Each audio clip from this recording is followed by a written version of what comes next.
Jorge, ¿cómo estás? Muy bien. Bienvenido. Bueno, muchas gracias por la invitación. No, por favor, cuando nosotros hablamos de tema de familiares, a ver, negocio de familia, la revista, contame, ¿qué es lo que vos hacés, Jorge? Lo que nosotros hacemos es fundamentalmente prevenir aquellos problemas estructurales del negocio familiar. Es decir, sabemos qué tipo de problemas se van a generar y tratamos de trabajar para que no se generen.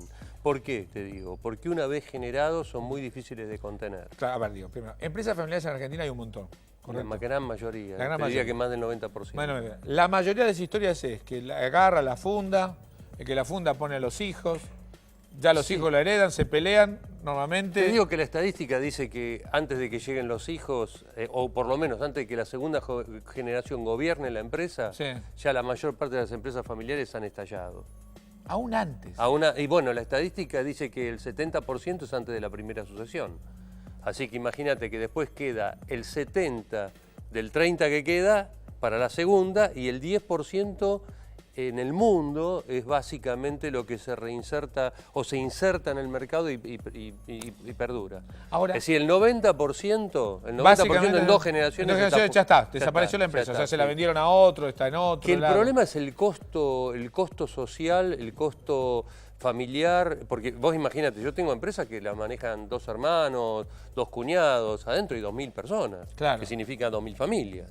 Es decir, no es el impacto. Claro, no es que el solamente impacto de la familia nada más. Claro, Esto impacta a toda la comunidad. Es un impacto social monumental, claro. Y ahora, ¿la gente está siendo cada vez más consciente de esto? O sea, Sí. empezar a trabajar, ¿lo va disminuyendo los problemas? Sí, definitivamente. Mira, yo estoy sorprendido porque hace 12 años, cuando empezamos el Club Argentino de Negocios de Familia, era básicamente la idea era, digamos, fomentar la conciencia de esto. ¿Por qué? Porque si vos no sabés que existe un dentista, vos te duele el diente y decís, ¿a quién voy? Claro. La gente iba al barbero. Tal cual. ¿No? Entonces, bueno, un poco mostrar que hay gente especializada que se ocupa de ese tipo de problemas, pues la gente no sabía a dónde acudir. Hace 12 años atrás hablabas de negocios familiares y nadie entendía de qué estabas hablando. 12 años después hablas de negocios familiares y lo hablan las revistas, los programas, hay programas en distintas, digamos, mi competencia ha aumentado, lo cual celebro. Claro, porque el digamos, mercado ha aumentado. Porque el mercado ha aumentado. Ahora, contame, ¿cuáles son los principales problemas? Porque vos dijiste una frase muy linda, digo, cuando vos no lo prevés y el conflicto empieza, ya empezar a pararlo es muy complicado. O sea, vos tenés que preverlo para antes. Claro, digamos, cuando empieza no, porque en realidad nadie te viene a consultar, o son muy pocos los que te vienen a consultar, por ejemplo, para hacer un protocolo en una situación de calma. Okay. ¿No? Son muy pocos, es una minoría absoluta. El protocolo, cuando decís un protocolo, que es un protocolo de familia. Es un protocolo de familia que es una legislación que se hace, digamos, con un grupo familiar y nosotros utilizamos un método que es cada 3-4 meses tener un Family Day donde le contamos a todo el resto qué va haciendo del protocolo y aprovechamos las intervenciones. O sea, es una ley que nos vamos autogestionada nosotros, en la que nos ponemos condiciones para la sucesión. No solo para la sucesión, para, por ejemplo, un tema muy importante y grave, te diría, es la venta de acciones. Claro. ¿Qué acciones se pueden vender? ¿Cómo se puede vender acciones? Acciones? Quizás yo en realidad lo que quiero es irme de la empresa y pongo en venta mis acciones. Bueno, podés vendérsela a cualquiera. Bueno, en general se las podés vender a cualquiera. Cuando haces el protocolo vos establecés de qué manera, quién, cuándo, en qué condiciones, con qué evaluación se venden las acciones. Eso normalmente después se transfiere al estatuto y el estatuto lo hace exigible legalmente. Correcto. Pero te digo, 99% de las empresas familiares del país, por ser generoso, tienen estatutos que no impiden nada. Claro. Con lo cual están en la cuerda floja y no se enteran hasta que... Uno de los hermanos vendió, por ejemplo, o algo por el estilo. Uno de los sobrinos, porque alguien dice, mira, yo no quiero, las vendo, y se las vendo que a un amigo mío que tengo... Y vos te metiste un señor adentro. Al lado que no sabés quién es. No sabés quién es, claro. Una cosa, ¿cómo vamos con el tema de la sucesión? Esto ha quebrado familias, ¿no? ¿Empresas? Sí, muchísimas. Muchísimas, ¿no? Muchísimas, claro. O las ha unido muchísimo más, ¿no? ¿También las dos cosas? Sí, en una minoría, sí. En una minoría, una minoría puede ser que la sucesión las una mucho más. ¿Cuáles son los secretos del éxito de un protocolo de sucesión? O sea, de la primera a la segunda. Digamos, entra cualquier hijo, los hijos tienen que tener condiciones, por ejemplo, tienen que estudiar, tienen que haber trabajado, tienen que... ¿Cuáles son los...? Dame algunos consejos, básicamente. Bueno, básicamente... No son universales, ¿no? Pero sí. No, sí, más o menos. Más o menos. Diría que son bastante estructurales. Por ejemplo, el ingreso, las condiciones de ingreso de la generación siguiente, las condiciones de preparación de la generación siguiente son fundamentales porque yo he visto familias que, digamos, mientras los hijos son chiquitos, va todo bien. Cuando los hijos tienen 17, 18, 20 años y ya están en la universidad, hay grandes tensiones por las condiciones de ingreso de mi hijo, quiero que ingrese. Claro. Y bueno, sí, bueno, pero tu hijo no estudió, pero en ningún lugar dice que se tiene que estudiar. Con lo cual yo quiero que ingrese y se producen tensiones muy grandes. Entonces las condiciones de ingreso, digamos, de la generación siguiente a la gestión y luego al gobierno, porque son cosas distintas. Son dos cosas distintas. Es decir, uno puede ingresar en la gestión y no tener No acceso tener al gobierno, correcto. o puede ingresar en la gestión y tener acceso al gobierno. O hay algunos que quieren que ingrese directamente en el gobierno sin haber tenido ingreso en la gestión. Claro, eso diría que, digamos, esa cosa que había familiar, medio como mi viejo, ¿no? El Tano, que creó la familia. Cuando yo empecé me mandó a barrer adelante y a estar siguiendo toda la cadena de la fábrica. O sea, lo mejor es empezar por la gestión y no por el gobierno. Sí, para sí, entender bien la indudablemente. eso indudablemente. Indudablemente. O sea, que el pibe sepa hacer las cosas cotidianas, digamos. Aún cuando sea un máster en business de Harvard. Porque, digamos, la maestría en business de Harvard está buenísima para manejar grandes corporaciones. Está bien, pero la empresa familiar, si no se la entiende en su lógica relacional, es un bicho muy distinto. Esto es lo que a veces no se entiende. Las fórmulas que funcionan para las corporaciones en el negocio familiar normalmente fracasan. Claro, ¿sí? totalmente. No es pasable punto a punto. O sea que el pibe lo que tiene que hacer es, si quiere hacer eso, tiene que conocer la planta en todas sus partes. Cómo funciona acá, cómo trabaja Pirula, Y sobre todo las relaciones.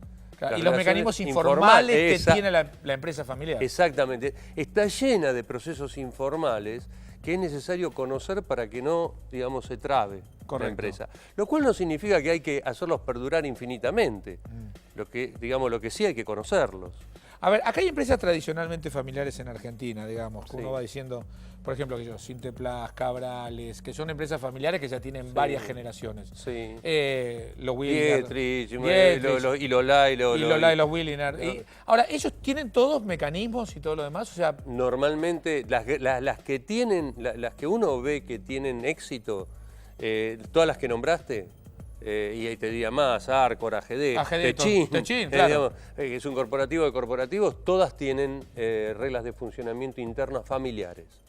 Todas tienen. O sea que vos sos miembro de la familia, vos tenés que acatar las reglas familiares para pertenecer a la empresa. Si no respetás las reglas, te vas. No. Si no respetás las reglas, entras en un conflicto con toda la familia. Ese es el punto. Porque el protocolo familiar, cuando se termina de hacer, digamos, hay aspectos del protocolo familiar que uno consulta al abogado, especialista, y alteran el estatuto.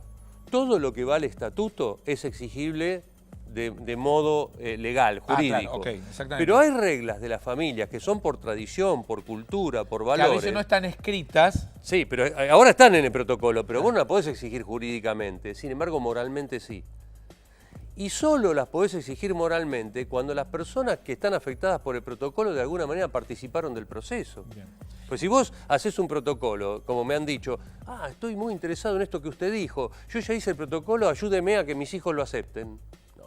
Involucrar a tus hijos en la gestión. No puede ser que le bajes como un palazo. Estas son las reglas. Estas son las reglas, las tenés que aceptar. Mira, acá lo dice el consultor.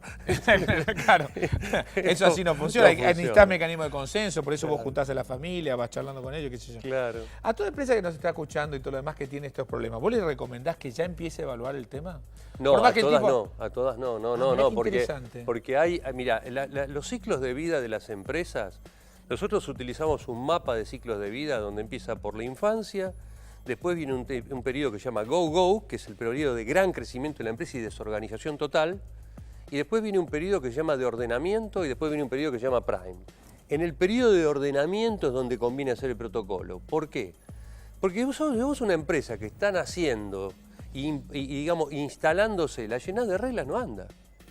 Claro, necesita la flexibilidad que necesita del crecimiento. Necesitas haber crecido. Es como nuestra vida, digamos. Nacemos, la adolescencia, que es energía pura, y cuando te casás y te ordenás. Ahí vienen las reglas. Ahí vienen las reglas. Antes viene la época donde, bueno, es un poco, digamos, está bueno que seas rebelde, está bueno que seas transgresor un poco, está bueno que... Claro, tampoco hay que forzar los tiempos de un ordenamiento. No. Si vos forzás los tiempos, lo que vas a hacer es una estructura que se llama vieja, porque en realidad pierde flexibilidad. Entonces el protocolo hay que hacerlo cuando la empresa se instaló. Claro, cuando ya agarró cierta madurez. Una cierta madurez, que tras el go-go, que es un momento de expansión, la empresa ya tiene, digamos, aceitados sus circuitos, pero son todos muy informales. Claro. Se necesita ahí empezar un proceso de, digamos, profesionalización de la empresa. Cuando digo profesionalización no es que integra a todos profesionales de Harvard, no. No. Profesionalización es que tomás procesos, los vas ordenando, digamos, qué día pagamos a los proveedores, cómo compramos, cómo vendemos, cómo administramos, cómo tomamos recurso humano, cómo lo desarrollamos, una cantidad de cosas que hay que pensar, entre ellas hacer un protocolo familiar. Jorge, muchísimas gracias. Bueno, muy sí. interesante entonces. Muchas gracias. Ya saben entonces, no hay que improvisar en esta cuestión de la empresa familiar. Las empresas familiares son muy importantes en la Argentina y que se mantengan y sigan creando trabajo es realmente una cuestión no solamente de voluntad, es cuestión también de hacer las cosas profesionalmente. Entonces, estos temas familiares vale la pena ir viéndolos en su momento. Jorge, muchísimas gracias. A vos.